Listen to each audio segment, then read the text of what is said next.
Olá, caros espectadores do nosso canal. Hoje apresento-vos um e-book único sobre uma das civilizações mais misteriosas da América do Norte, Cahokia.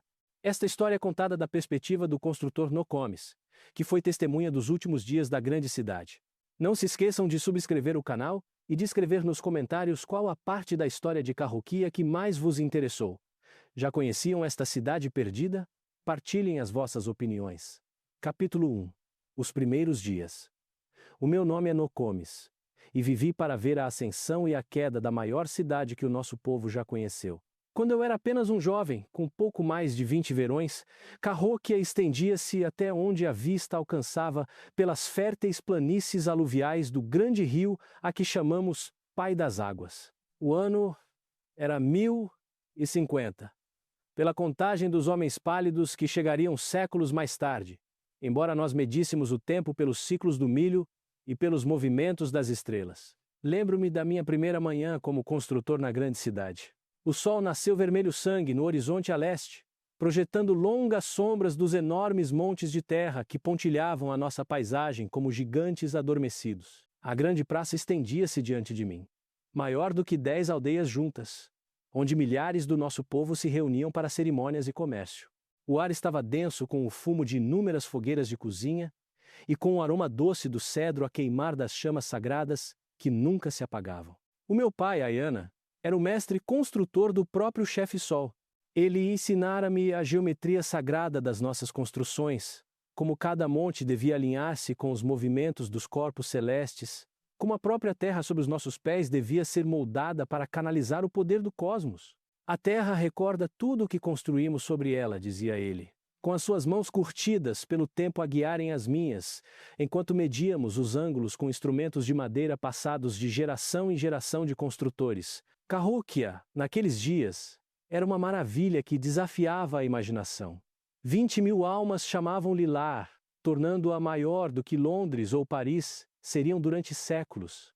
O grande Monte dos Monges erguia-se a 100 pés de altura, com o seu topo plano coroado pela residência do nosso governante divino, o chefe Sol. Do seu cume, podiam-se ver os fumos das fogueiras de cozinha de aldeias a 50 milhas em todas as direções, todas pagando tributo à nossa poderosa cidade. A cidade estava dividida em distritos, cada um servindo o seu propósito na grande máquina de civilização que tínhamos construído.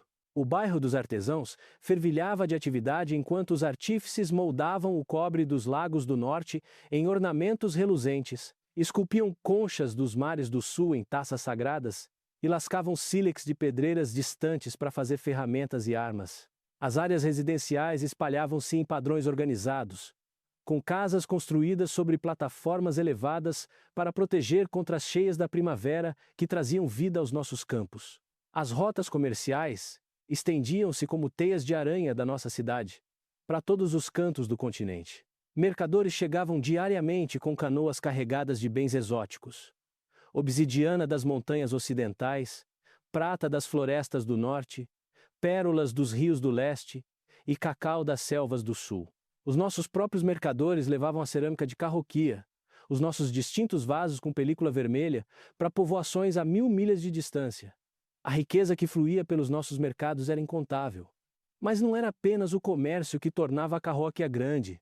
Éramos o centro do saber, do poder espiritual, do conhecimento astronômico que nos permitia prever eclipses e acompanhar as estações com perfeita precisão. Os sacerdotes mantinham escolas onde os jovens aprendiam a ler as estrelas, a calcular as épocas certas para a sementeira e a colheita, a interpretar a vontade dos espíritos que guiavam o nosso destino. Fui designado para trabalhar no grande círculo de madeira, que viria a ser conhecido pelos futuros arqueólogos como o Woodhenge de Cahokia. Mesmo naquela altura, chamávamo-lo de calendário solar, pois o seu propósito era marcar a passagem das estações e os dias sagrados em que o sol nasceria em pontos específicos do horizonte. O projeto exigia 48 enormes postes de cedro, cada um cuidadosamente selecionado, colhido com cerimônia e transportado para o local com a reverência adequada ao seu propósito sagrado. O trabalho era extenuante.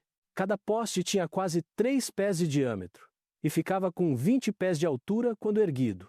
Não tínhamos animais de carga, nem rodas, nem ferramentas de metal. Tudo era realizado através da força humana, da engenhosidade e do esforço coordenado de centenas de trabalhadores. Usávamos alavancas de madeira, cordas feitas de fibras vegetais e rampas de terra, para mover e posicionar estas enormes vigas com uma precisão que impressionaria os engenheiros de hoje. Enquanto trabalhava ao lado dos meus companheiros construtores, aprendi o propósito mais profundo da nossa construção.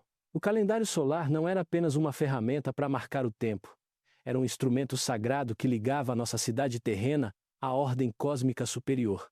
Cada poste foi posicionado para marcar eventos astronômicos significativos: os solstícios de verão e de inverno, os equinócios de primavera e de outono, e os pontos de nascer de estrelas e constelações importantes. Os sacerdotes explicavam que a própria Cahokia foi construída como um reflexo dos céus. A disposição dos nossos montes espelhava os padrões das estrelas. A grande praça representava o vazio cósmico de onde toda a criação emergiu. E o grande monte dos monges erguia-se como o eixo que ligava a terra ao céu. Não estávamos apenas a construir uma cidade. Estávamos a criar uma paisagem sagrada, que asseguraria o favor contínuo dos espíritos e a prosperidade do nosso povo. Durante esses primeiros dias de construção, Cahokia parecia invencível. As colheitas eram abundantes, o tributo fluía das aldeias súbditas, e a nossa população continuava a crescer. Novos bairros estavam a ser planeados e construídos para acomodar o fluxo constante de imigrantes que vinham em busca de oportunidades na nossa grande metrópole. O futuro estendia-se diante de nós como um verão sem fim, brilhante de promessas e prosperidade. No entanto, mesmo nesses dias dourados, havia sinais para aqueles que os sabiam ler. Os construtores mais velhos falavam por vezes em voz baixa sobre as crescentes exigências de tributo das aldeias periféricas, a crescente complexidade de alimentar tantas pessoas num só lugar, e as súbitas mudanças no clima que tornavam as chuvas menos previsíveis. Mas estes eram sussurros facilmente abafados pelos sons da construção, pela agitação dos mercados e pelos pronunciamentos confiantes dos nossos líderes sobre a glória eterna de Cahokia. Eu era jovem na altura, cheio de orgulho nas nossas conquistas e confiante no nosso destino. Enquanto ajudava a erguer cada poste maciço do calendário solar, acreditava que estávamos a construir algo que perduraria para sempre, um monumento à realização humana que inspiraria admiração nas gerações vindouras. Como poderia eu saber que estava a ajudar a criar não um símbolo do nosso poder eterno, mas um marco para o início do nosso fim? Capítulo 2. A grande construção. O segundo ano da construção do calendário solar trouxe desafios que eu nunca tinha imaginado. O que começara como um projeto sagrado, abençoado pelos espíritos, parecia atrair o infortúnio como uma magnetita atrai o ferro. As chuvas daquela primavera chegaram demasiado cedo e com demasiada força, transformando o nosso local de construção num lamaçal que engolia ferramentas e ameaçava derrubar os postes que já tínhamos erguido. O meu pai, Ayana, tinha envelhecido visivelmente desde o início do projeto. A responsabilidade de supervisionar um empreendimento tão maciço pesava-lhe nos ombros, tornada ainda mais pesada pelas exigências cada vez mais urgentes do Conselho do Chefe Sol. Eles queriam o calendário concluído antes do próximo solstício de verão, um prazo que parecia impossível dados os contratempos que enfrentávamos. Os espíritos testam-nos, dizia o meu pai. Mas eu conseguia ver a dúvida a insinuar-se nos seus olhos como sombras ao pôr do sol. Trabalhávamos desde o amanhecer até ao aparecimento das estrelas, com as mãos em carne viva e a sangrar de manusear os ásperos troncos de cedro. A própria madeira apresentava desafios constantes. O cedro foi escolhido pela sua resistência ao apodrecimento e pelas suas propriedades sagradas. Mas era também incrivelmente pesado e difícil de trabalhar. Cada poste tinha de ser moldado com ferramentas de pedra, um processo que levava dias de trabalho cuidadoso. Um erro podia arruinar semanas de trabalho e obrigar-nos a recomeçar com um novo tronco. A logística do projeto sobrecarregava até os vastos recursos de Cahokia. Os cedros cresciam em florestas a centenas de milhas a norte, exigindo expedições que demoravam meses a concluir. Cada árvore tinha de ser selecionada por sacerdotes que sabiam ler os sinais na casca e nos ramos, e depois abatida com cerimônias que honravam o espírito da árvore e pediam perdão por lhe tirar a vida. Só o transporte exigia o esforço coordenado de dezenas de aldeias ao longo das rotas fluviais. À medida que trabalhávamos, comecei a compreender a verdadeira complexidade do que estávamos a tentar fazer. O calendário solar não era simplesmente um círculo de postes.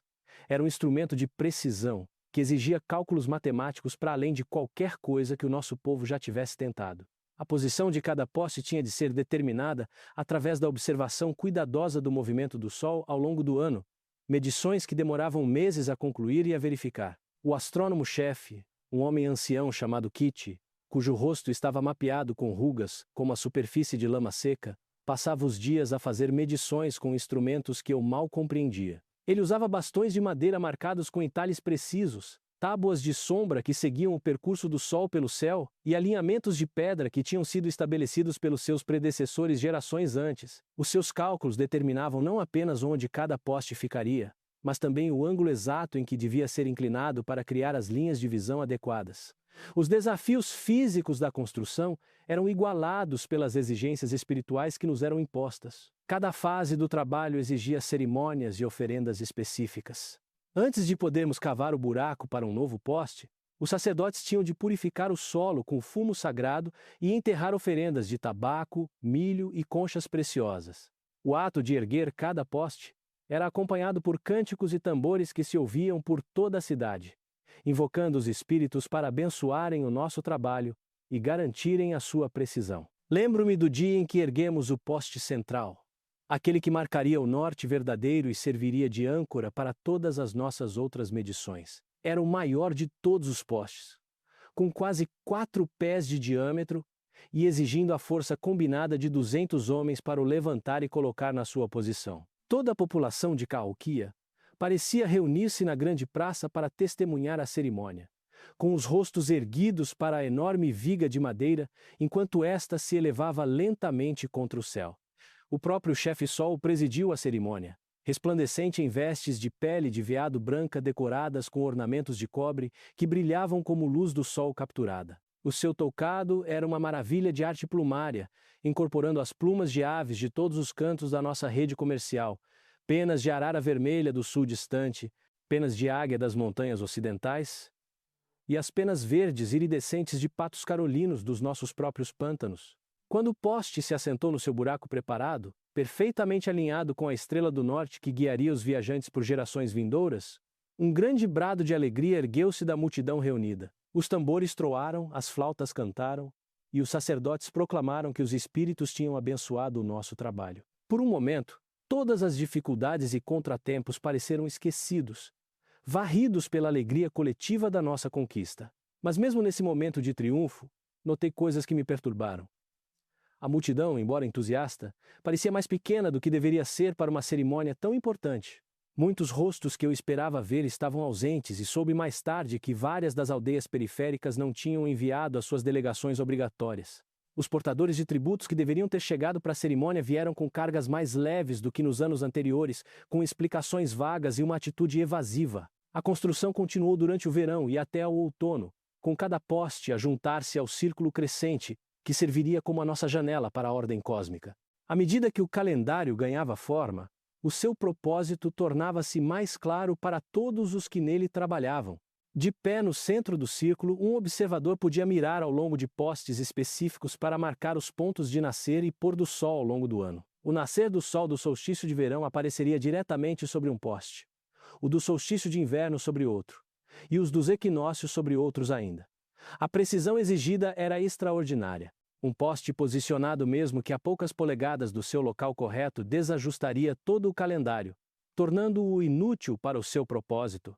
Usamos técnicas passadas de geração em geração de construtores, combinadas com inovações desenvolvidas especificamente para este projeto. Varas de medição de madeira foram fabricadas com especificações exatas, com os seus comprimentos verificados contra medidas padrão guardadas no templo.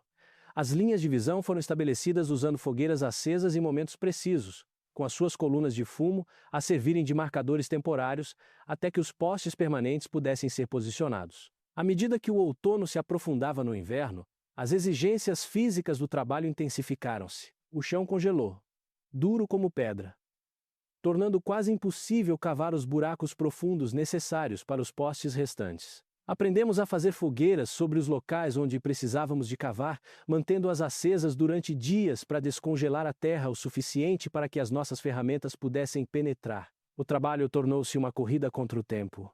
com cada dia que passava a aproximar-nos do prazo do solstício de inverno imposto pelo conselho do chefe Sol. Os próprios trabalhadores começaram a mostrar sinais de esgotamento. Muitos trabalhavam no projeto há mais de um ano, negligenciando seus próprios campos e famílias para servir o bem maior de Cahokia. A comida tornou-se uma preocupação constante, pois as exigências de alimentar as equipas de construção competiam com a necessidade de manter reservas adequadas para os meses de inverno. As rações foram reduzidas, e comecei a ver o aspecto de bochechas encovadas pela fome em rostos que antes tinham sido cheios e saudáveis. Apesar destas dificuldades, continuamos, impulsionados por uma combinação de dever cívico, obrigação espiritual e as exigências cada vez mais urgentes dos nossos líderes. O calendário solar tornara-se mais do que apenas um projeto de construção.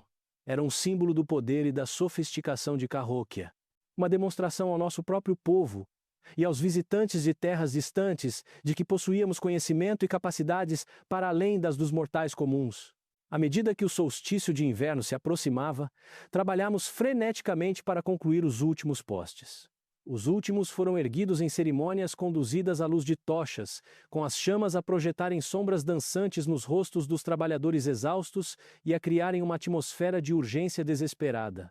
Quando o último poste foi colocado no lugar, apenas 3 dias antes do solstício, tínhamos alcançado algo notável: um instrumento de precisão, capaz de seguir os movimentos dos céus com uma exatidão que não seria superada durante séculos.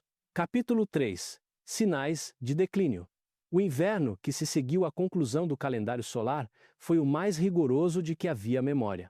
A neve caiu mais cedo e mais fundo do que alguém se conseguia lembrar, e o frio parecia infiltrar-se nos nossos ossos, recusando-se a largar-nos mesmo quando nos amontoávamos junto às fogueiras. O próprio grande rio congelou por completo pela primeira vez em gerações, cortando as rotas comerciais que eram a força vital da nossa cidade. Passei esses longos e escuros meses a fazer a manutenção dos postes de madeira do nosso calendário, verificando se havia sinais de danos causados pela geada e garantindo que os alinhamentos precisos que tanto nos custaram a alcançar se mantinham corretos. Foi durante estas vigílias solitárias que comecei a notar as mudanças a alastrarem-se por Cahokia como um veneno lento. Os sons da cidade tinham se tornado mais silenciosos.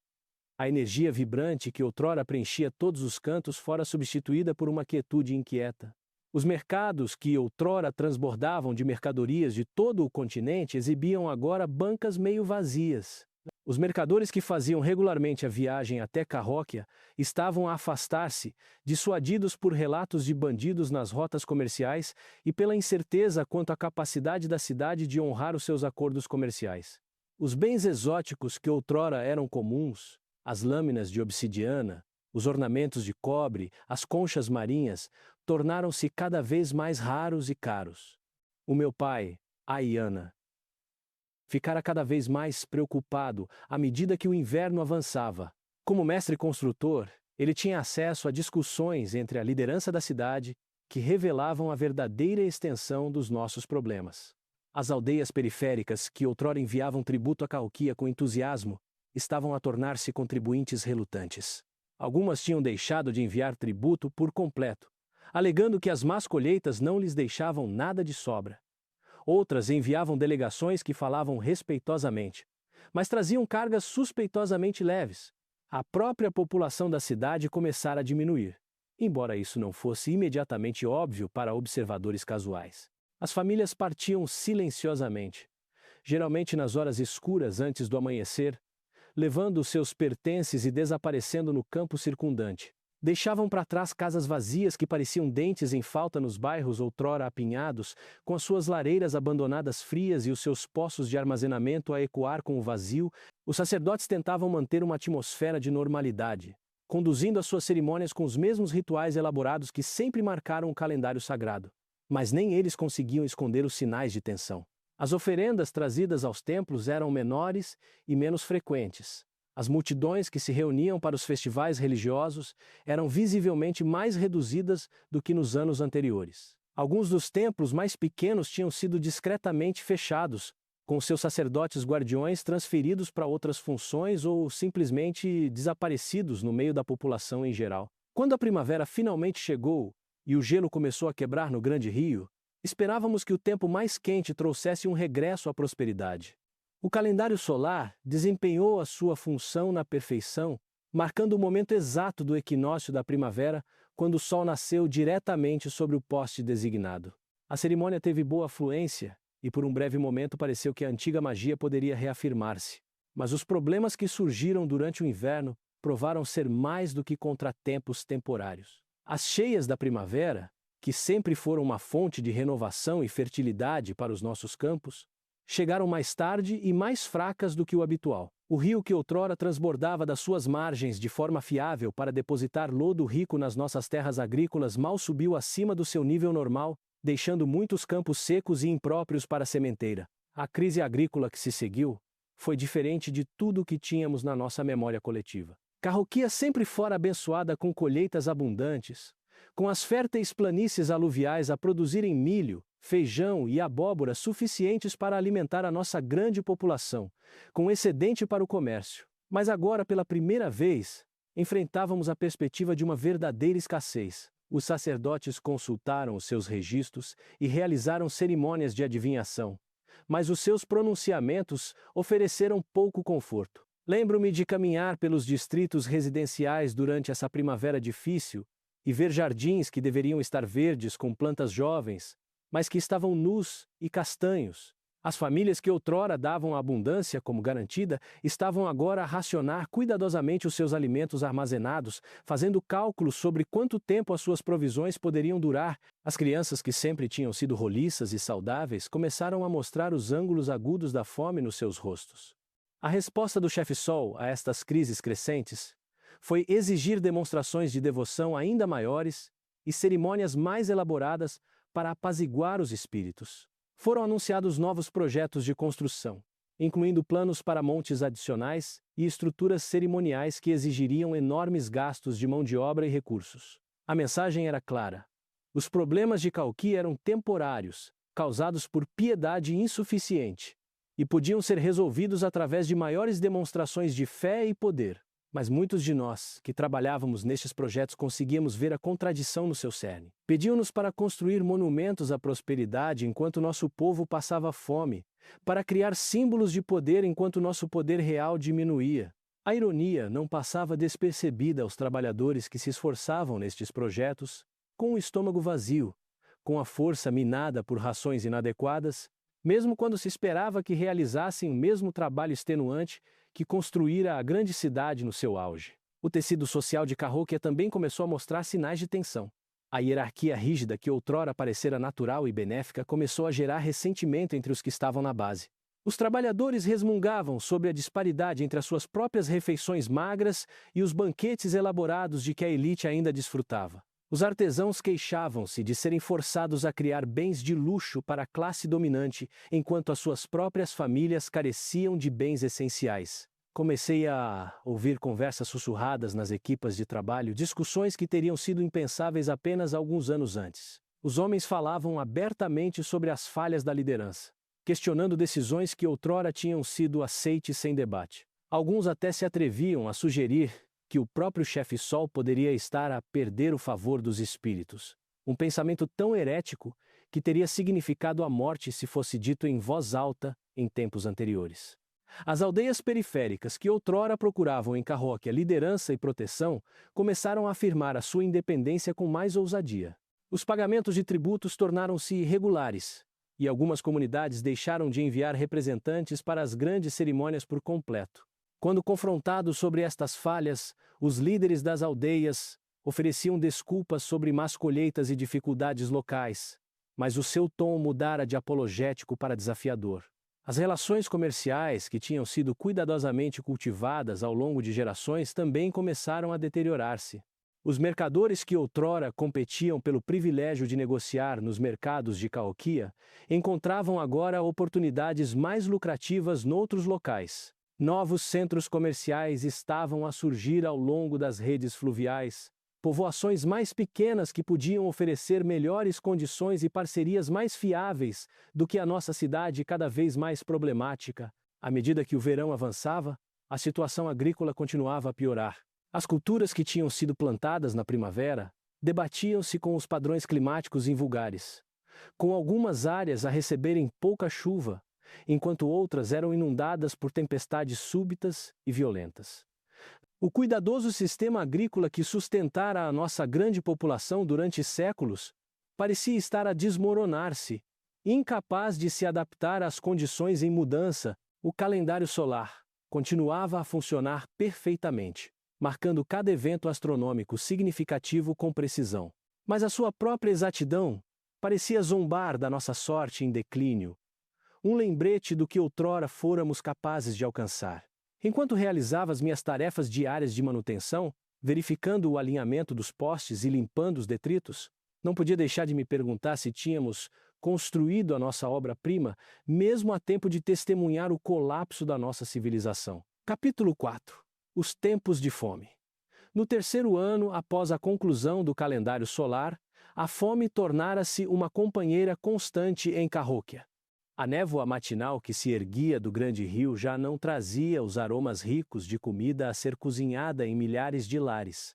Em vez disso, o ar continha o cheiro acre do desespero, fumo de fogueiras alimentadas com o que quer que pudesse arder, o odor azedo de grãos estragados a serem consumidos de qualquer forma e o aroma subjacente de uma cidade a morrer lentamente de fome. Eu próprio tinha emagrecido.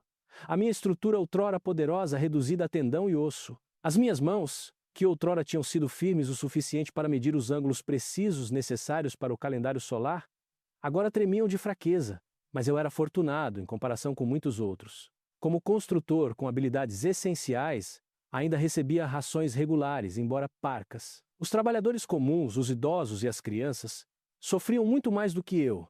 Os grandes montes de armazenamento que outrora continham grãos suficientes para alimentar a cidade durante várias colheitas más estavam agora quase vazios. Os sacerdotes tinham aberto os armazéns sagrados, quebrando os selos que deveriam permanecer intactos, exceto nas emergências mais terríveis.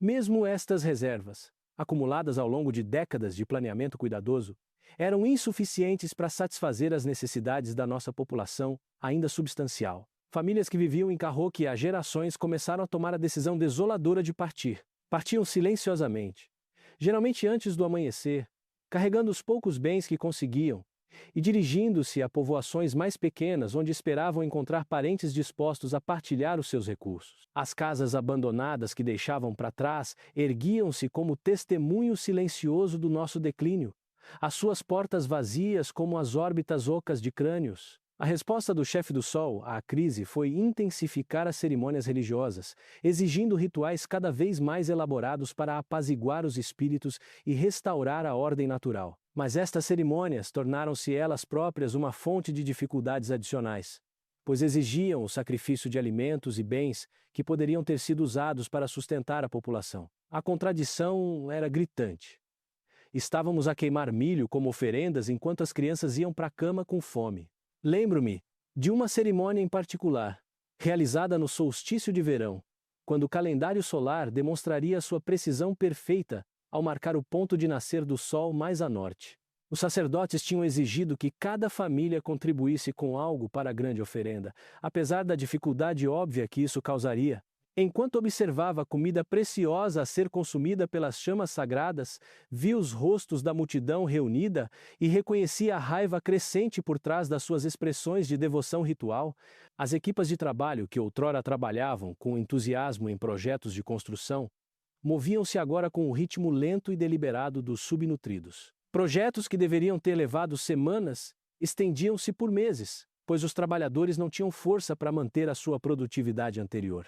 As ferramentas partiam-se com mais frequência, em parte pelo uso excessivo, mas também porque os artesãos que as faziam já não tinham acesso aos melhores materiais ou à energia para manter os seus padrões habituais. O meu pai, Ayana, envelhecera drasticamente durante este período, o seu cabelo ficara completamente branco e as suas costas desenvolveram uma curvatura permanente. A responsabilidade de manter a infraestrutura da cidade com recursos inadequados e trabalhadores enfraquecidos pesava muito sobre ele. Ele falava com menos frequência, e quando falava, as suas palavras carregavam uma amargura que nunca antes existira. Construímos demasiado depressa, disse-me ele uma noite, enquanto nos sentávamos junto a uma pequena fogueira, partilhando uma refeição que teria sido considerada inadequada para uma única pessoa em tempos melhores. Pensamos que a abundância duraria para sempre, que os espíritos nos sorririam sempre.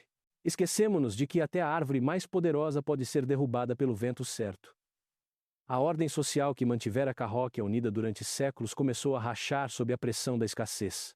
A hierarquia elaborada que outrora parecera natural e benéfica tornou-se uma fonte de ressentimento à medida que as pessoas viam a elite continuar a viver em relativo conforto, enquanto o povo comum sofria. Foram colocados guardas à volta das residências dos ricos, não para os proteger de inimigos externos, mas dos seus próprios cidadãos desesperados. O crime, que fora raro nos dias prósperos do auge da cidade, tornou-se cada vez mais comum. Ferramentas desapareciam dos locais de construção.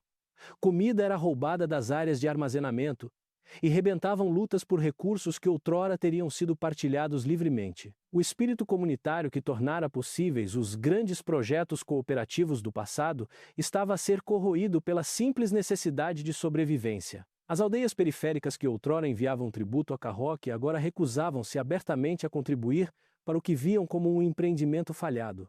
Algumas até começaram a exigir pagamento por bens que anteriormente eram fornecidos como parte das suas obrigações tributárias. A rede de relações, que sustentara o nosso império comercial, estava a desfazer-se à medida que cada comunidade se focava na sua própria sobrevivência em vez do bem coletivo.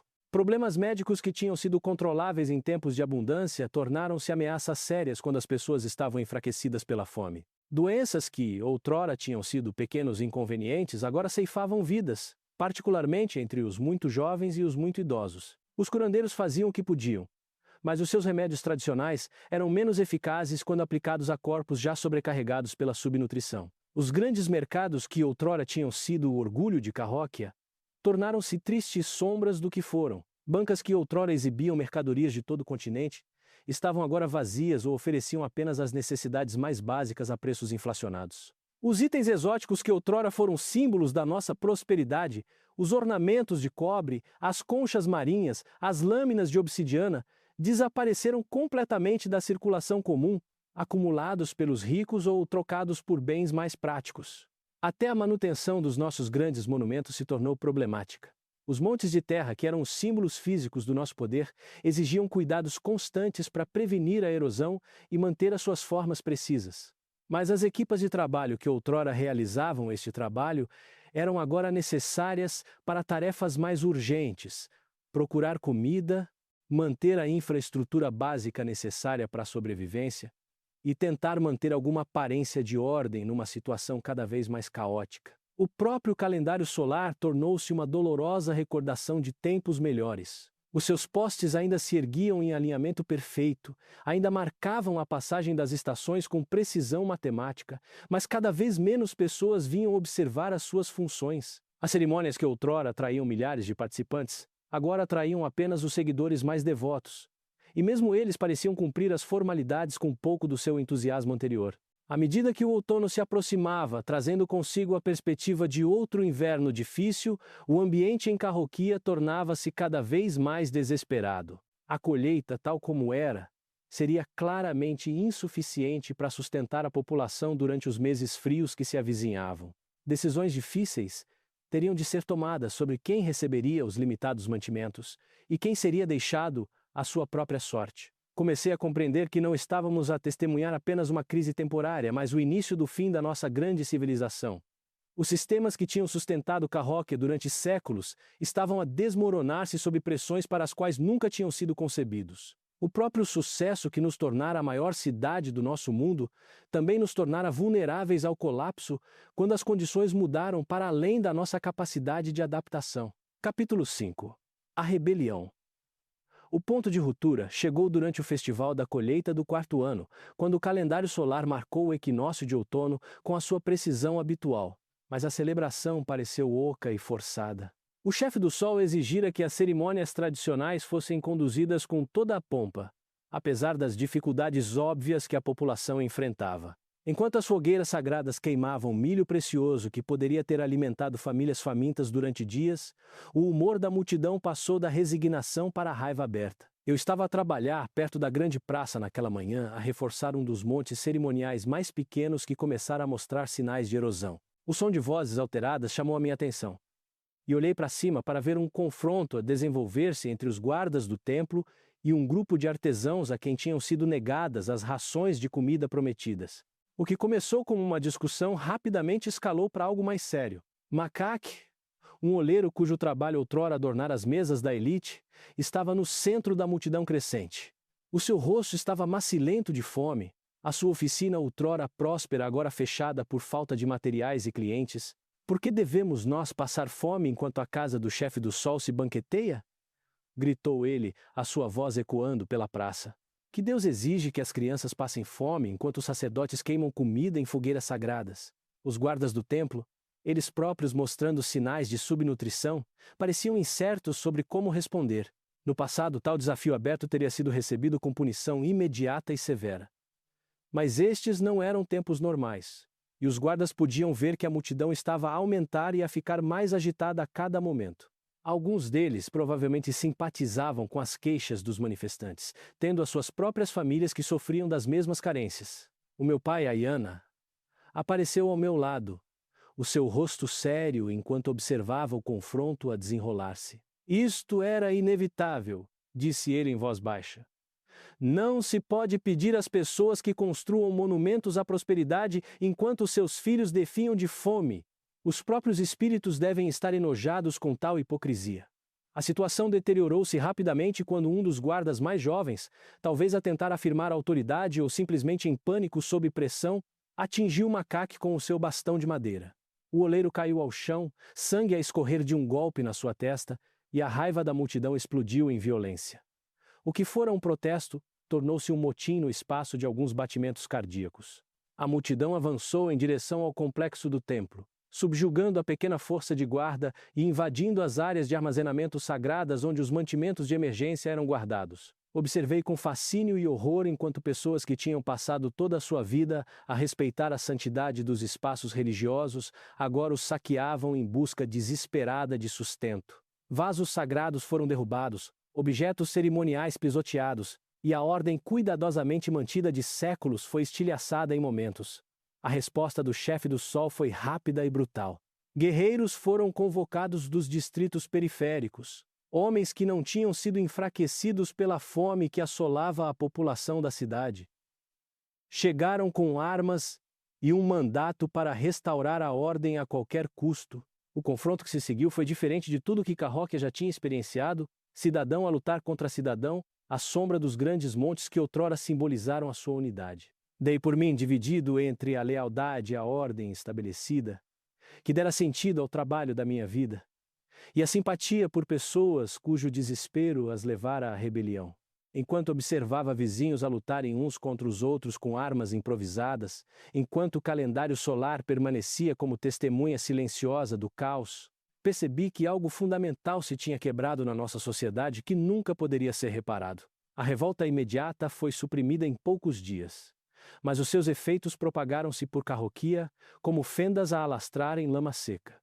A confiança entre governantes e governados fora estilhaçada, substituída por um ressentimento sombrio que tornava cada interação tensa com potencial violência.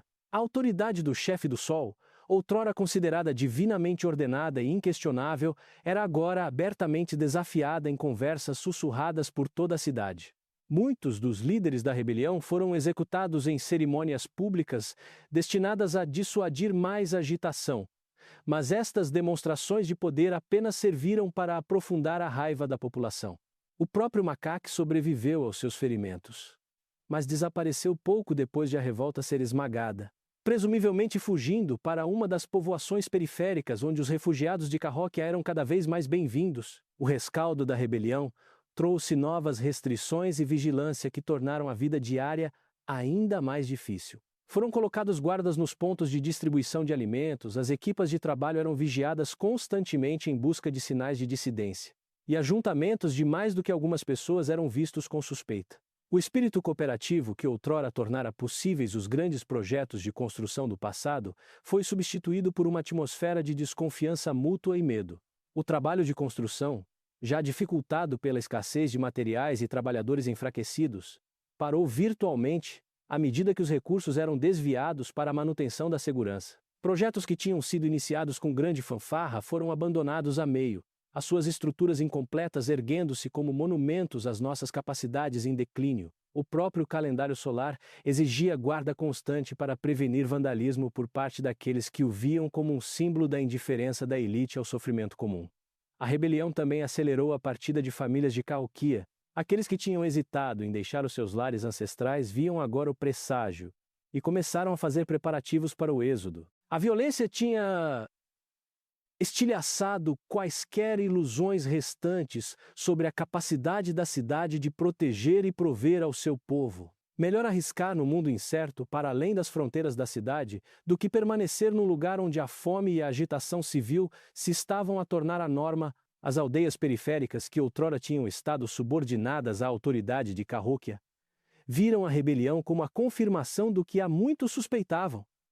A grande cidade estava a morrer, e os seus líderes estavam mais preocupados em manter o seu próprio poder do que em resolver os problemas reais que o seu povo enfrentava. Várias comunidades declararam formalmente a sua independência, recusando-se a reconhecer a autoridade do chefe do Sol ou a fornecer qualquer tributo ou apoio adicional.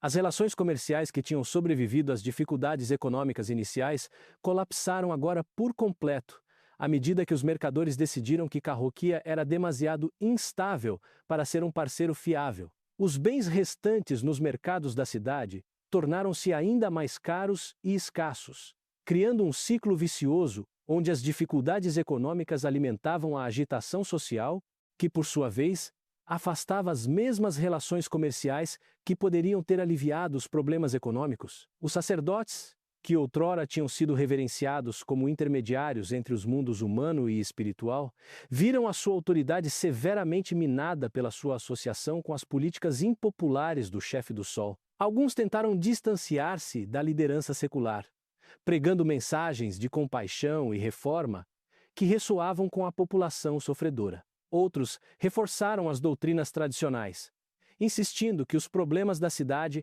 eram causados por devoção insuficiente e só podiam ser resolvidos através de maior sacrifício e obediência. À medida que o inverno se aproximava mais uma vez, o ambiente em Cahokia estava mais sombrio do que nunca. A rebelião fora esmagada, mas as condições que a tinham causado permaneciam inalteradas. Se alguma coisa tinham piorado à medida que os recursos eram desviados para medidas de segurança e a população continuava a diminuir através da imigração e da morte, a grande cidade que outrora fora um farol de civilização estava a tornar-se uma casca oca, mantida pela força em vez da cooperação voluntária do seu povo. Continuei meu trabalho de manutenção do calendário solar, mas agora os meus deveres pareciam mais cuidar de uma lápide do que de um monumento vivo. Os alinhamentos astronômicos precisos que outrora me enchiam de orgulho pareciam agora um escárnio da conquista humana. Uma lembrança de que podíamos mapear os movimentos dos céus, mas não conseguíamos resolver o problema básico de alimentar o nosso próprio povo. Capítulo 6. O último calendário. No 5º ano, desde a conclusão do calendário solar, o chefe do Sol anunciou o seu projeto mais ambicioso até então: a construção de um segundo círculo de madeira, ainda maior, que superaria o original tanto em tamanho como em precisão. O anúncio foi feito durante a cerimônia do solstício de inverno, proferido com toda a pompa e autoridade que o regime enfraquecido conseguia reunir. Para aqueles de nós que compreendiam o verdadeiro estado dos recursos de Cahokia, a proposta parecia loucura. O novo calendário, proclamou o chefe do Sol, seria um testamento do poder eterno de Cahokia e uma demonstração da nossa fé inabalável na ordem cósmica. Incorporaria conhecimento astronômico que fora refinado através de anos de observação com o calendário original, criando um instrumento de precisão sem precedentes. Mais importante, a sua construção mostraria aos espíritos que permanecíamos devotos ao seu serviço apesar das dificuldades temporárias que enfrentávamos. Fui convocado para uma reunião dos mestres construtores e artesãos que seriam responsáveis por este novo projeto. A reunião teve lugar numa câmara dentro do grande Monte dos Monges, um espaço que outrora acolhera celebrações e agora parecia mais um túmulo. Os homens reunidos eram uma sombra da vibrante comunidade de artesãos que construíra o calendário solar original. Muitos rostos faltavam os seus donos tendo fugido da cidade ou sucumbido às dificuldades dos últimos anos. O meu pai, Ayana, agora o mestre construtor sênior após a partida de vários dos seus colegas, ouviu os planos detalhados do chefe do Sol com uma expressão de consternação mal disfarçada. O calendário proposto exigiria 60 postes em vez dos 48 originais, cada um maior e posicionado com mais precisão do que os do primeiro círculo. Só os cálculos matemáticos levariam meses a concluir, e a construção física exigiria recursos que simplesmente não existiam. Onde vamos encontrar o cedro? Perguntou Tawa, um dos poucos mestres carpinteiros restantes. As florestas do norte são controladas por tribos que já não reconhecem a nossa autoridade. Mesmo que pudéssemos negociar a madeira, falta-nos a mão de obra para transportar troncos tão maciços por distâncias tão grandes. A resposta do chefe do Sol revelou o pensamento desesperado que agora caracterizava a liderança de Caoquia. Seriam usadas árvores locais em vez de cedro, declarou ele, abençoadas com cerimônias especiais para as imbuir das propriedades sagradas tradicionalmente associadas à madeira do norte. A força de trabalho mais pequena seria compensada trabalhando mais horas e aceitando rações reduzidas. Os espíritos forneceriam a força necessária para completar este grande trabalho. Enquanto ouvia estes pronunciamentos, percebi que nos estavam a pedir para construir não apenas um calendário, mas um monumento à ilusão. O projeto foi concebido não como um instrumento prático para observação astronômica, mas como uma tentativa desesperada de manter a ilusão de poder e prosperidade. Era, em essência, uma pira funerária maciça para uma civilização que se recusava a reconhecer a sua própria morte. O trabalho no novo calendário começou no início da primavera, apesar da impossibilidade óbvia da tarefa. As poucas equipas de trabalho restantes foram suplementadas por trabalhadores recrutados, homens e mulheres que foram obrigados a participar em vez de oferecerem voluntariamente os seus serviços. O entusiasmo e a dedicação espiritual que tinham caracterizado a construção do calendário solar original estavam totalmente ausentes, substituídos por uma obediência sombria e um ressentimento mal disfarçado. A obtenção da madeira revelou-se tão problemática como os construtores experientes tinham previsto. As árvores locais, mesmo as maiores disponíveis, eram inadequadas para os postes maciços exigidos pelo projeto. Tiveram de ser feitos compromissos, com troncos mais pequenos a serem unidos de formas que comprometiam tanto a integridade estrutural como o significado simbólico da construção. Os sacerdotes realizaram cerimônias de bênção elaboradas sobre estas montagens improvisadas, mas todos os envolvidos sabiam que estavam a santificar uma mentira. Os cálculos matemáticos necessários para posicionar os postes tornaram-se uma fonte de frustração constante. O astrônomo Kit morrera durante o inverno anterior, levando consigo décadas de conhecimento acumulado sobre observações e cálculos celestiais. O seu substituto era um homem mais jovem, com menos experiência e menos recursos, forçado a trabalhar com instrumentos que se estavam a desgastar e não podiam ser devidamente mantidos ou substituídos. À medida que o trabalho progredia durante o verão, tornou-se cada vez mais claro que o projeto estava condenado ao fracasso. Postes que deveriam estar perfeitamente alinhados estavam visivelmente tortos, as suas posições determinadas mais pelas limitações dos materiais disponíveis do que pelos requisitos astronômicos. O próprio círculo era irregular, a sua geometria distorcida pela necessidade de acomodar árvores que eram demasiado pequenas ou posicionadas incorretamente devido a erros de medição.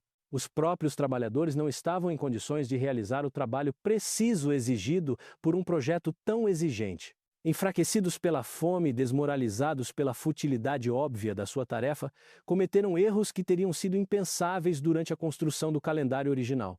As ferramentas partiam-se frequentemente e eram reparadas com quaisquer materiais que se pudessem encontrar, comprometendo ainda mais a qualidade do trabalho. Dei por mim na posição de tentar manter os padrões de artesanato enquanto trabalhava com restrições impossíveis. Cada dia trazia novos compromissos, novos atalhos, novas adaptações à realidade que nos afastavam cada vez mais da perfeição que outrora fora a nossa marca. O calendário solar que estava a tomar forma tinha pouca semelhança com o instrumento preciso que fora prometido, tornando-se em vez disso uma aproximação grosseira que não serviria a nenhum propósito útil. As cerimônias que acompanhavam cada fase da construção tornaram-se cada vez mais ocas e desesperadas. Os sacerdotes cumpriam as formalidades de abençoar o trabalho, mas as suas palavras soavam falsas até aos seus próprios ouvidos. As multidões que se reuniam para testemunhar estes rituais eram mais pequenas e menos entusiasmadas do que as que tinham celebrado a construção do calendário original. Muitos dos presentes pareciam estar lá por obrigação em vez de devoção genuína. No outono, era claro que o projeto não poderia ser concluído como originalmente concebido. O chefe do Sol, confrontado com a evidência inegável do fracasso, começou a modificar as suas expectativas e a redefinir o sucesso em termos cada vez mais modestos. O que fora planeado como uma obra-prima de precisão astronômica tornou-se simplesmente um círculo de postes de madeira que se aproximava grosseiramente da configuração desejada. A cerimônia final, realizada no equinócio de outono, foi uma paródia dolorosa das celebrações que tinham marcado a conclusão do calendário solar original. A multidão reunida era pequena e subjugada. Os pronunciamentos de sucesso dos sacerdotes pouco convincentes até para eles próprios. Enquanto o sol nascia sobre o poste designado, que estava posicionado vários graus fora do seu alinhamento correto, não senti orgulho na nossa conquista, mas vergonha naquilo em que nos tínhamos permitido tornar. O novo calendário, tal como era, erguia-se como um monumento ao declínio em vez de à conquista. Os seus postes tortos e espaçamento irregular contavam a história de uma civilização que perdera tanto os recursos como a vontade de manter os seus padrões anteriores. Visitantes de outras povoações, ao verem esta construção grosseira ao lado da precisão do calendário solar original, não podiam deixar de tirar conclusões sobre as capacidades diminuídas de Cahokia. Nos meses que se seguiram, o segundo calendário começou a deteriorar-se rapidamente. Os materiais inferiores e os métodos de construção apressados revelaram-se inadequados para resistir ao tempo, e os postes começaram a apodrecer, a inclinar-se e eventualmente a cair. Não foram alocados recursos para manutenção, e a estrutura foi deixada a decair como um símbolo visível do nosso fracasso.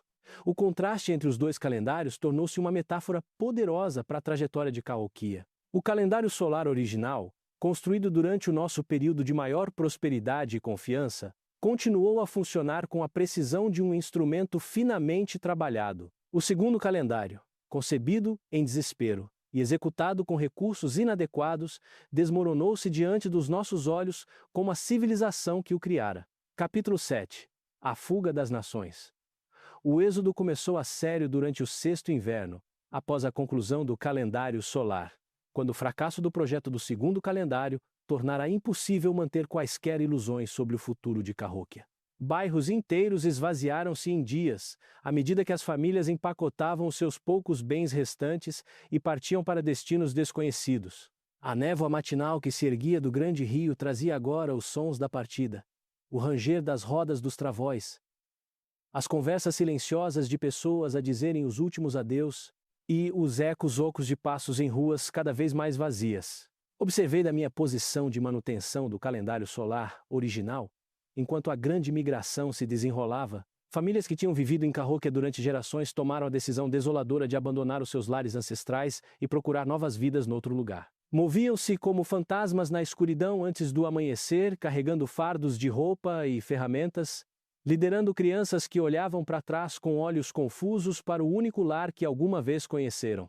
O padrão de partida não era aleatório, mas seguia as antigas redes de parentesco que originalmente trouxeram as pessoas para Cahokia. Famílias com ligações às florestas do norte subiam o grande rio, esperando encontrar refúgio entre parentes nas regiões ricas em madeira. Aqueles com laços com as florestas orientais seguiam os rios afluentes em direção ao sol nascente, enquanto outros se aventuravam pela pradaria em direção às montanhas ocidentais, onde tinham ouvido falar de novas oportunidades.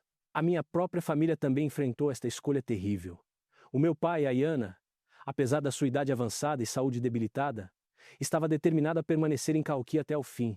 "Dei a minha vida para construir esta cidade", disse-me ele uma noite, enquanto partilhávamos as nossas parcas rações.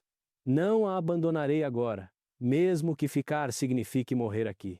Mas tu és jovem, não comes. Tens habilidades que serão valorizadas onde quer que vás. Devias partir enquanto ainda podes." A decisão dilacerou o meu coração. Tudo o que eu alguma vez conhecera e amara estava em Cahokia.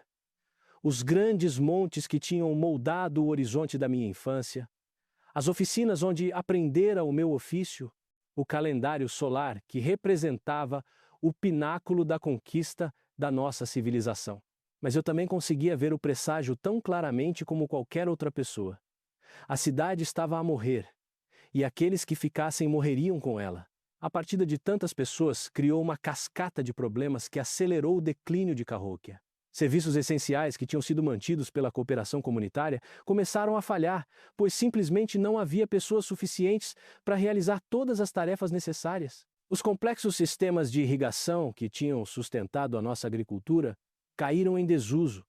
As estradas e caminhos ficaram cobertos de ervas daninhas, e os próprios grandes montes começaram a mostrar sinais de erosão à medida que as equipas de trabalho que os mantinham se dispersavam. A resposta do chefe do Sol ao êxodo foi emitir proclamações cada vez mais desesperadas, proibindo as pessoas de partir e ameaçando com punições severas aqueles que tentassem abandonar a cidade.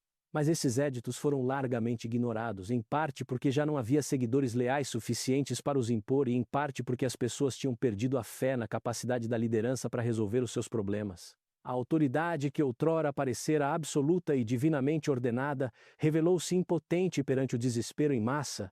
As relações comerciais que tinham sustentado Cahokia durante séculos colapsaram por completo, à medida que os mercadores acharam impossível fazer negócios numa cidade onde a população estava constantemente a diminuir e a liderança era cada vez mais instável. Os poucos bens que ainda chegavam eram imediatamente acumulados por aqueles com recursos para os comprar, criando uma economia de mercado negro que operava fora dos sistemas tradicionais de troca e reciprocidade. As aldeias periféricas, que outrora fizeram parte da esfera de influência de Cahokia, agora acolhiam abertamente refugiados da cidade moribunda, vendo-os como adições valiosas às suas próprias comunidades.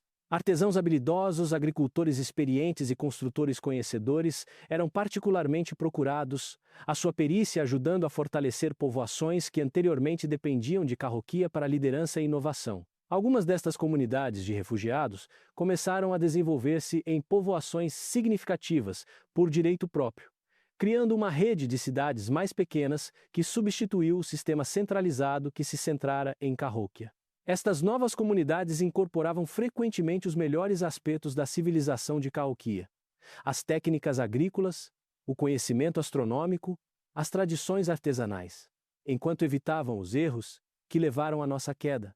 Comecei a ouvir relatos de viajantes sobre estas povoações emergentes, descrições que me enchiam tanto de esperança como de tristeza. Esperança porque representavam a continuação das nossas conquistas culturais em novas formas. Tristeza porque destacavam quão completamente a própria Cahokia falhara em adaptar-se às circunstâncias em mudança. Estávamos tão investidos em manter os nossos sistemas existentes que fomos incapazes de evoluir quando a evolução se tornou necessária para a sobrevivência. A infraestrutura física de Cahokia começou a deteriorar-se rapidamente à medida que a população diminuía. Edifícios que tinham sido cuidadosamente mantidos durante gerações foram abandonados aos elementos, os seus telhados de como a desabar e as suas estruturas de madeira a apodrecer. As grandes praças que outrora acolheram milhares de pessoas para cerimônias e mercados ficaram cobertas de relva e ervas daninhas, as suas superfícies cuidadosamente mantidas quebradas pela geada e pela erosão. Até o grande Monte dos Monges, o coração simbólico da nossa civilização, começou a mostrar sinais de negligência. As estruturas elaboradas no seu cume, que tinham alojado o chefe do Sol e a sua corte, foram gradualmente abandonadas à medida que a população restante se concentrava nas áreas mais baixas da cidade, onde os recursos podiam ser mais facilmente partilhados e defendidos. Os caminhos que outrora transportavam um fluxo constante de peregrinos e oficiais ficaram cobertos de vegetação e difíceis de navegar. O próprio calendário solar tornou-se um monumento solitário numa paisagem cada vez mais vazia. As cerimônias que outrora marcavam cada evento astronômico significativo foram reduzidas a pequenas reuniões dos seguidores mais devotos, as suas vozes ecoando de forma oca em espaços que outrora estiveram repletos de milhares de participantes. A precisão do instrumento parecia quase zombeteira na sua perfeição, uma lembrança de capacidades que já não possuíamos. Quando a primavera chegou e a migração continuou, tomei a minha própria decisão sobre ficar ou partir. A escolha foi facilitada por uma conversa com Ayana, que se tornara cada vez mais frágil durante os meses de inverno. O calendário solar precisará de alguém para o manter, disse-me ele, mesmo que não reste ninguém para usar. Gerações futuras podem regressar a este lugar e perguntar-se o que alcançamos aqui. O calendário será a sua resposta, mas apenas se alguém o preservar. Percebi que o meu pai me estava a dar permissão para partir, ao mesmo tempo que garantia que a nossa maior conquista não seria completamente abandonada. O calendário solar tornara-se mais do que apenas um instrumento astronômico. Era um repositório de conhecimento e um testamento da capacidade humana que merecia sobreviver, mesmo que a civilização que o criou não o fizesse. A decisão de permanecer em Cahokia, pelo menos por enquanto, foi tanto um compromisso de preservar o nosso legado como uma aceitação da probabilidade de que eu testemunharia o colapso final de tudo o que conhecera e amara. Enquanto observava outro grupo de famílias partir na luz da manhã, as suas figuras a desaparecerem na névoa como espíritos a regressar ao outro mundo, compreendi que estava a escolher ser um cronista de fins em vez de um participante em novos começos. Capítulo 8. A cidade vazia. Ao 7º ano, Cahokia tornara-se uma cidade de ecos e sombras. Onde outrora 20.000 almas tinham feito seus lares, agora talvez 2.000 permaneciam, espalhadas por bairros que antes fervilhavam de vida. A grande metrópole que fora a maravilha do nosso mundo, estava a transformar-se em algo que se assemelhava a um vasto cemitério, com as suas casas vazias erguendo-se como lápides a assinalar a morte de sonhos e ambições. Eu caminhava pelos distritos abandonados todas as manhãs como parte da minha rotina, verificando o estado de várias estruturas e anotando quais edifícios tinham desabado durante a noite. O silêncio era profundo e inquietante, quebrado apenas pelo vento a assobiar através de portas vazias e pelo ocasional correr de pequenos animais que se tinham mudado para as habitações vagas. A natureza já começava a reclamar o que tínhamos construído, com trepadeiras a subir pelas paredes e erva a brotar através de pisos cuidadosamente assentes. A população restante concentrara-se numa pequena área perto da praça central, agrupando-se para apoio e proteção mútuos. Estes sobreviventes eram na sua maioria os idosos, os enfermos e os poucos indivíduos como eu que tinham escolhido ficar por razões de dever ou sentimento. A vibrante mistura de idades e ocupações que outrora caracterizara a sociedade cahokiana desaparecera, substituída por uma comunidade de desesperados e devotos. O meu pai, Ayana, tornara-se cada vez mais fraco, o seu corpo finalmente a sucumbir ao estresse acumulado dos últimos anos. Passava a maior parte dos seus dias sentado ao sol perto da nossa pequena habitação, com os olhos fixos nos grandes montes que tinham sido o foco do trabalho da sua vida. Por vezes, falava sobre os primeiros dias de construção, quando o futuro parecia ilimitado, e cada projeto era uma oportunidade para alcançar algo maior do que o que viera antes. Pensávamos que estávamos a construir para a eternidade, disse-me ele uma tarde, com a voz pouco mais que um sussurro. Acreditávamos que as nossas conquistas inspirariam gerações ainda por nascer, que Cahokia permaneceria enquanto as estrelas continuassem a sua dança pelo céu. Em vez disso, construímos monumentos à nossa própria arrogância, marcos para uma civilização que se esqueceu da verdade mais básica: nada dura para sempre. O próprio chefe do Sol tornara-se uma figura patética, mantendo a pretensão de autoridade sobre um reino que agora existia apenas na sua imaginação. Continuava a emitir proclamações e a conduzir cerimônias, mas a sua audiência consistia num punhado de sacerdotes envelhecidos e alguns seguidores devotos que pareciam partilhar das suas ilusões. As elaboradas insígnias que outrora assinalavam o seu estatuto divino pareciam agora bijuteria num palco onde a peça tinha terminado, mas os atores se recusavam a sair. Os grandes montes de armazenamento que outrora continham a riqueza excedente da nossa civilização estavam agora completamente vazios, as suas câmaras a ecoar com o som oco do abandono.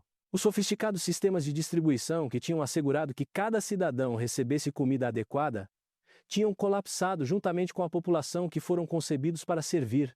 Aqueles que restavam sobreviviam do que conseguiam encontrar, caçar ou cultivar em pequenas hortas espalhadas pela cidade vazia. O calendário solar continuava a funcionar com a sua precisão habitual, marcando a passagem de estações que não traziam alegria e eventos astronômicos que ninguém celebrava. Eu mantinha-o fielmente, verificando o alinhamento dos postes e limpando os detritos. Mas o trabalho parecia cada vez mais fútil. Qual era o sentido de preservar um instrumento para medir o tempo quando o próprio tempo parecia ter parado para Cahokia? Os visitantes da cidade tornaram-se cada vez mais raros, E aqueles que chegavam eram geralmente refugiados à procura de parentes que já tinham partido ou comerciantes na esperança de salvar itens valiosos dos edifícios abandonados. Estes forasteiros olhavam para as nossas ruas vazias e estruturas em ruínas com uma mistura de admiração e horror, lutando para reconciliar a grandiosidade da nossa arquitetura com os sinais óbvios de colapso e abandono. Alguns destes visitantes traziam notícias do mundo exterior, relatos que pintavam um quadro de rápida mudança e adaptação nas regiões para além da antiga influência de Cahokia. Novos assentamentos prosperavam. Redes comerciais estavam a ser reorganizadas e abordagens inovadoras à agricultura e governação estavam a ser desenvolvidas. O mundo estava a seguir em frente sem nós, criando novas formas de civilização que aprendiam com os nossos erros enquanto construíam sobre as nossas conquistas. O contraste entre estes relatos de vitalidade externa e a nossa própria estagnação era profundamente doloroso. Tínhamos sido outrora o centro da inovação e do progresso, o lugar onde novas ideias eram desenvolvidas e disseminadas por todo o continente. Agora estávamos a tornar-nos um conto de advertência, um exemplo de como até as civilizações mais poderosas podiam cair quando não conseguiam adaptar-se às circunstâncias em mudança. A decadência física da cidade acelerou à medida que a população restante se revelou inadequada para manter sequer as infraestruturas básicas. Os sistemas de drenagem cuidadosamente projetados que nos tinham protegido de inundações ficaram obstruídos com detritos e começaram a falhar, criando áreas pantanosas onde os mosquitos se reproduziam e as doenças floresciam. As estradas e caminhos que outrora facilitavam a circulação por toda a cidade ficaram cobertos de vegetação e intransitáveis, forçando os residentes restantes a criar novas rotas através da selva urbana. Até os próprios grandes montes começaram a mostrar sérios sinais de deterioração, sem manutenção constante. As suas encostas cuidadosamente moldadas começaram a erodir, criando ravinas e áreas despidas que só piorariam a cada estação que passava. As estruturas que tinham coroado estes monumentos de terra desabaram ou foram desmontadas por necrófagos em busca de materiais de construção, deixando os montes aparecer pirâmides truncadas a alcançar um céu indiferente.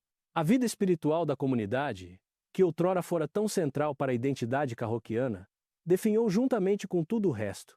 As elaboradas cerimônias que tinham marcado nosso calendário tornaram-se simples reuniões de algumas dezenas de pessoas, as suas vozes perdidas nos vastos espaços que outrora ecoaram com os cânticos de milhares. Os sacerdotes que restavam pareciam estar a cumprir os rituais de devoção sem a convicção que outrora tornara suas palavras poderosas e significativas. Comecei a compreender que estava a testemunhar algo historicamente significativo: a morte de uma civilização em tempo real. Estudiosos em eras futuras estudariam o colapso de Cahokia, tentando entender como uma conquista tão magnífica poderia ter chegado a um fim tão completo. Mas eles estariam a trabalhar a partir de fragmentos e especulações, incapazes de capturar a realidade humana de ver tudo o que se conheceu e valorizou a desmoronar-se lentamente em pó. A solidão era talvez o aspecto mais difícil desta experiência. Rodeado pelos vestígios físicos de uma comunidade outrora grandiosa, sentia-me isolado de uma forma quase insuportável. As conversas, os projetos partilhados, o sentido de propósito comum que tinham dado significado à vida diária tinham desaparecido, substituídos por um silêncio que parecia zombar da própria ideia de realização humana. À medida que o outono se aproximava mais uma vez, percebi que a história de Cahokia estava quase no fim. Os poucos residentes restantes estavam a fazer os seus próprios planos de partida, reconhecendo que outro inverno na cidade moribunda seria provavelmente o seu último. A grande experiência em civilização urbana, que florescera durante séculos, estava finalmente a chegar ao seu fim inevitável, deixando para trás apenas ruínas e memórias para assinalar o que outrora fora a maior cidade do nosso mundo. Capítulo 9. Os dias finais. O oitavo inverno foi o mais rigoroso que alguma vez experienciei. Não por causa do tempo, que foi na verdade mais ameno do que alguns anos anteriores, mas por causa do profundo isolamento que se instalara sobre Cahokia como uma mortalha. Menos de 500 pessoas permaneciam na cidade que outrora albergara 20.000, e muitas destas estavam a fazer preparativos para sua própria partida quando a primavera chegasse. A grande metrópole estava a morrer não com violência ou catástrofe, mas com um gemido silencioso que de alguma forma parecia mais trágico do que qualquer final dramático poderia ter sido. O meu pai, Ayana, faleceu durante o mês mais frio, O seu corpo finalmente a sucumbir às dificuldades acumuladas dos últimos anos. A sua morte foi pacífica, vindo durante o sono enquanto jazia ao lado da pequena fogueira que se tornara o centro do nosso mundo reduzido. Enterrei-o à sombra do grande monte dos monges, em solo que fora moldado pelas suas próprias mãos durante os dias gloriosos da construção. A cerimônia contou com a presença de talvez 20 pessoas. Uma reunião lastimável para um homem que, outrora, impusera o respeito de milhares. Com a morte de Ayana, tornei-me o único guardião do calendário solar, a última pessoa em Cahokia que compreendia plenamente a sua construção e propósito. A responsabilidade pesava-me muito, não porque o trabalho fosse difícil, mas porque eu sabia que estava a manter algo que em breve não teria observadores. Os precisos alinhamentos astronômicos que outrora guiaram a vida espiritual e agrícola do nosso povo continuariam a funcionar muito depois de o último Cahokiano ter partido, marcando o tempo para uma paisagem vazia. O próprio chefe do Sol desapareceu durante aquele inverno, embora se por morte ou partida ninguém pudesse dizer ao certo. Uma manhã, a sua residência no topo do grande monte estava simplesmente vazia. Os seus elaborados pertences espalhados, como se ele tivesse partido com grande pressa. Alguns disseram ter visto um pequeno grupo a viajar para norte ao longo do rio na escuridão. Mas outros insistiram que o governante divino simplesmente ascendera para se juntar aos espíritos que afirmava servir. A verdade importava menos do que o simbolismo. Até a personificação da autoridade cahokiana tinha abandonado a cidade moribunda. Sem a presença do chefe do Sol, a última pretensão de governo organizado colapsou. Os residentes restantes formaram pequenos grupos baseados em parentesco ou amizade, partilhando recursos e tomando decisões coletivas sobre a sua sobrevivência. Estes arranjos informais funcionaram suficientemente bem para uma população tão pequena, mas representavam um abandono completo dos complexos sistemas hierárquicos que outrora fizeram de Cahokia uma maravilha de organização e eficiência. As cheias da primavera daquele ano trouxeram tanto renovação como destruição. O grande rio, inchado pela neve derretida e chuvas fortes, transbordou das suas margens e inundou grandes secções da cidade abandonada. Edifícios que estavam vazios há anos foram finalmente reclamados pelas águas, as suas estruturas de madeira a dissolverem-se e os seus conteúdos espalhados pela planície de inundação. Quando as águas recuaram, deixaram para trás uma paisagem que parecia mais um pântano do que o local de uma antiga metrópole. Eu observei esta destruição da minha posição, perto do calendário solar, que se erguia em terreno alto o suficiente para escapar à inundação.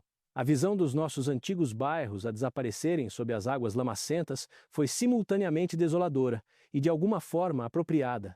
A natureza estava a reclamar o que lhe tínhamos pedido emprestado, apagando as provas do nosso domínio temporário sobre a paisagem. O ciclo de criação e destruição que tínhamos tentado transcender através dos nossos monumentos e cerimônias estava a afirmar a sua antiga autoridade. As poucas famílias que tinham planeado ficar por mais um ano mudaram de ideias depois de testemunharem a devastação da cheia. As dificuldades práticas de sobreviver numa cidade onde as infraestruturas básicas já não funcionavam tinham se tornado insuperáveis. Uma por uma, despediram-se e partiram para destinos onde esperavam reconstruir as suas vidas entre pessoas que ainda acreditavam na possibilidade de um futuro. Em meados do verão encontrei-me praticamente sozinho em Cahokia. Talvez 50 pessoas permanecessem espalhadas pela vasta área urbana, mas estavam tão dispersas que eu podia passar dias sem ver outro ser humano. O silêncio era completo e profundo, quebrado apenas pelos sons do vento, da água e dos pequenos animais que se tinham mudado para as estruturas abandonadas. As grandes praças que outrora ecoaram com as vozes de milhares agora acolhiam apenas os chamados dos pássaros e o sussurro da erva a crescer através das pedras cuidadosamente assentes. Estabeleci uma rotina que me ajudou a manter a sanidade durante este período de completo isolamento. Todas as manhãs, verificava o alinhamento dos postes do calendário solar. Uma tarefa que levava apenas minutos, mas que proporcionava um sentido de propósito e continuidade. Depois, caminhava por diferentes secções da cidade abandonada, anotando mudanças e recolhendo itens úteis de edifícios que estavam a desabar ou a ser reclamados pela vegetação. À noite, sentava-me junto à minha fogueira e tentava recordar as histórias que o meu pai me contara sobre o passado glorioso de Cahokia. O próprio calendário solar tornou-se o meu companheiro mais próximo durante estes meses solitários. Os seus postes erguiam-se como sentinelas silenciosas, a marcar a passagem do tempo, as suas sombras a moverem-se pelo chão com a mesma precisão que tinham exibido quando milhares de pessoas se reuniam para testemunhar a sua função. O solstício de verão veio e foi-se sem cerimônia, assinalado apenas pela minha observação solitária do sol a nascer sobre o poste designado. O equinócio de outono passou em silêncio semelhante. Um evento astronômico perfeito testemunhado por uma audiência de à medida que o inverno se aproximava mais uma vez, percebi que em breve teria de tomar a minha própria decisão sobre a partida. Os desafios práticos de sobreviver sozinho, numa cidade abandonada, estavam a tornar-se esmagadores. As minhas reservas de comida eram inadequadas para os meses frios que se avizinhavam, e as exigências físicas de manter sequer um abrigo básico estavam para além do que uma pessoa conseguia gerir. Mais importante, começara a compreender que a minha presença em Cahokia não servia a nenhum propósito útil, para além de satisfazer o meu próprio apego sentimental ao lugar. A decisão foi facilitada pela chegada de um pequeno grupo de viajantes que tinham vindo ver as ruínas da grande cidade de que tinham ouvido falar em assentamentos distantes. Ficaram maravilhados com a escala dos nossos monumentos abandonados e fascinados pelo calendário solar, que reconheceram como uma conquista notável mesmo no seu estado atual de negligência. O seu líder, um comerciante chamado Enapei, que visitara Cahokia durante os seus anos prósperos, ofereceu-se para me levar com eles quando partissem. Não há mais nada para ti aqui, disse-me Enapei, enquanto estávamos juntos no centro do calendário solar, a ver o sol pôr-se sobre a cidade vazia. As tuas habilidades como construtor são necessárias no mundo dos vivos, não desperdiçadas neste monumento aos mortos. Vem conosco e ajuda a criar algo novo em vez de lamentar o que se foi para sempre. Naquela noite, fiz os meus preparativos finais para a partida. Juntei os poucos pertences que tinham algum valor prático e preparei um fardo que pudesse carregar na longa jornada que se avizinhava. Criei também um registro detalhado da construção e alinhamento do calendário solar, gravando a informação em pedaços de casca de árvore que esperava que pudessem um dia ser úteis a futuros estudiosos ou construtores que quisessem compreender o que tínhamos alcançado. O meu último ato em Cahokia foi colocar um tronco especialmente preparado na base do poste central do calendário solar. Este tronco, que mais tarde seria descoberto por arqueólogos e chamado de Tronco de Mitchell, continha o meu próprio registro dos anos finais da cidade, esculpido em símbolos que contavam a história do nosso declínio e queda. Foi o meu presente para o futuro, uma mensagem da última testemunha da grandeza de Cahokia, a explicar como até as civilizações mais poderosas podiam desmoronar-se quando não conseguiam adaptar-se às circunstâncias em mudança.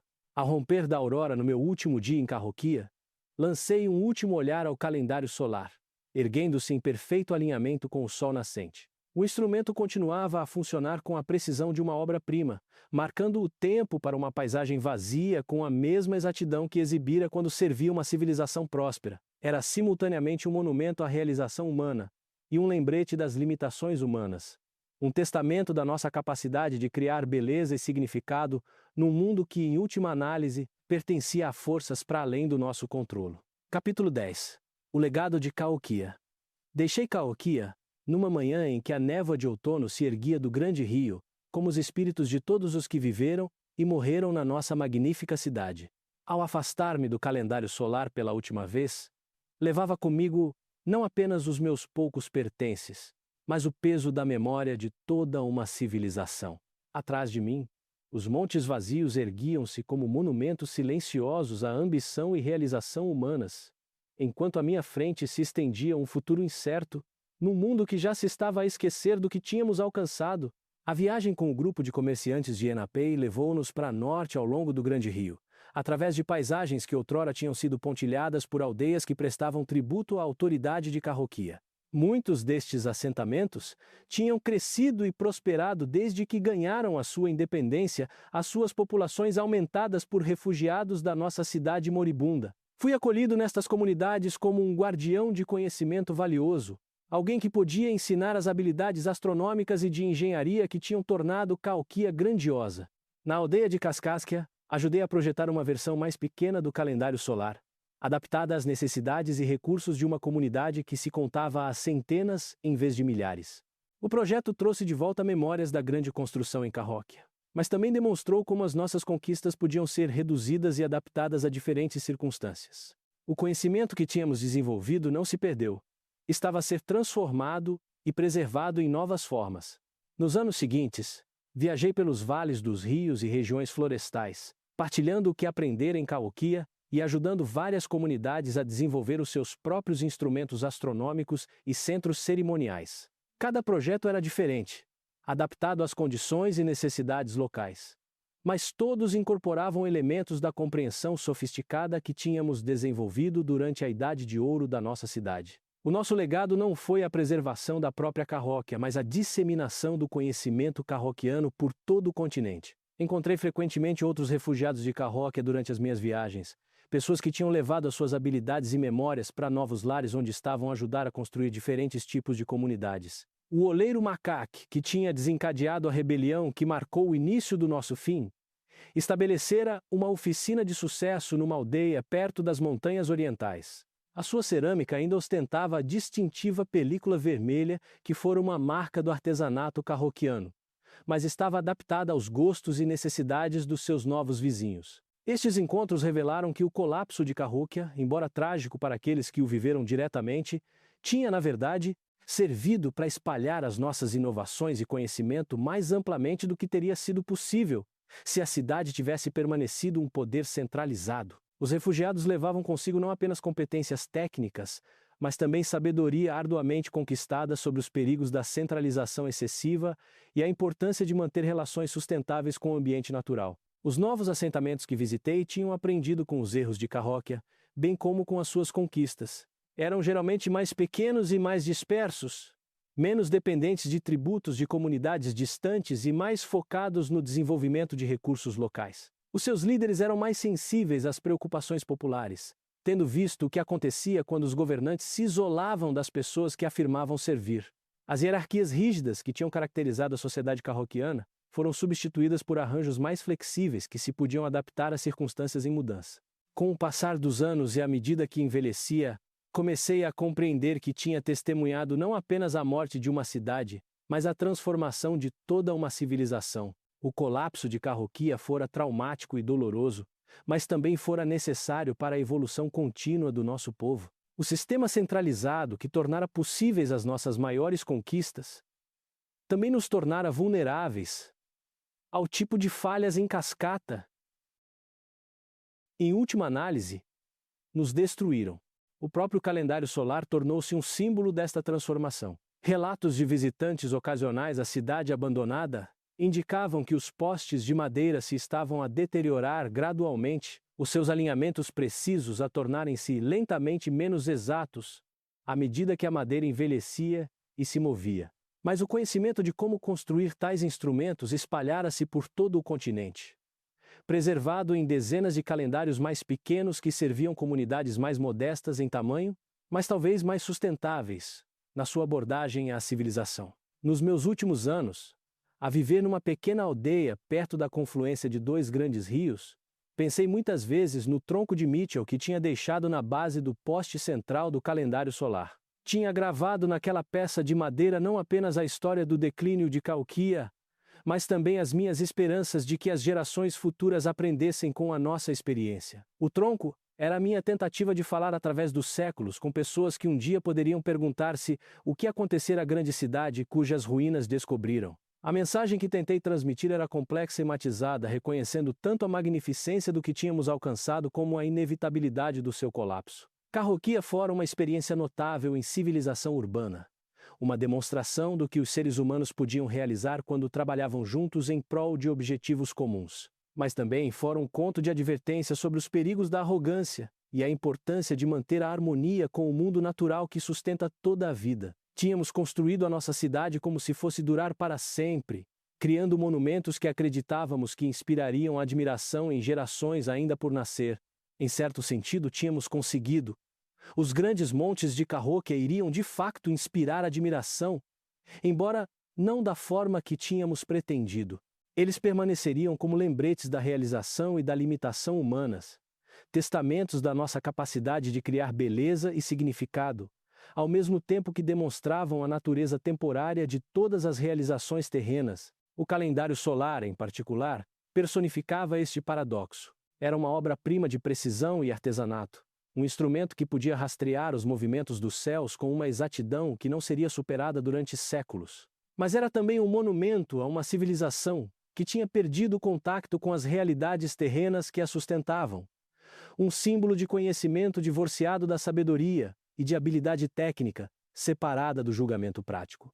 Enquanto me preparava para me juntar aos meus antepassados no mundo dos espíritos, confortei-me ao saber que o verdadeiro legado de Cahokia não eram as ruínas vazias ao lado do grande rio, mas as comunidades vivas que levavam adiante o nosso conhecimento e tradições em novas formas. A cidade em si morrera, mas a civilização que a criou evoluíra e adaptara-se, aprendendo com o fracasso bem como com o sucesso e encontrando novas maneiras de alcançar os antigos sonhos humanos de prosperidade, segurança e significado. A história de Cahokia não era realmente uma história de fracasso, mas de transformação. Tínhamos chegado demasiado alto, demasiado rápido, construído demasiado depressa e exigido demasiado da terra e das pessoas que nos sustentavam. Mas, ao cair, tínhamos espalhado sementes de conhecimento e sabedoria que germinariam em novas formas de civilização mais bem adaptadas às realidades de um mundo em constante mudança. Os nossos monumentos desmoronar-se-iam, a nossa cidade voltaria a ser pradaria, mas o nosso legado viveria nas conquistas daqueles que aprenderam com o nosso exemplo. O tronco de Mitchell, se sobrevivesse aos séculos como eu esperava, contaria esta história aos arqueólogos que um dia escavariam as ruínas da nossa grande cidade. Eles encontrariam nos seus símbolos esculpidos não apenas um relato de declínio e colapso, mas um testamento da resiliência e adaptabilidade humanas. Cahokia tinha caído, mas o seu povo sobrevivera, levando adiante o melhor do que tinham aprendido, enquanto deixavam para trás os erros que levaram à sua queda. No final, essa foi talvez a maior conquista de todas: a sabedoria de saber quando largar o passado para criar um futuro melhor.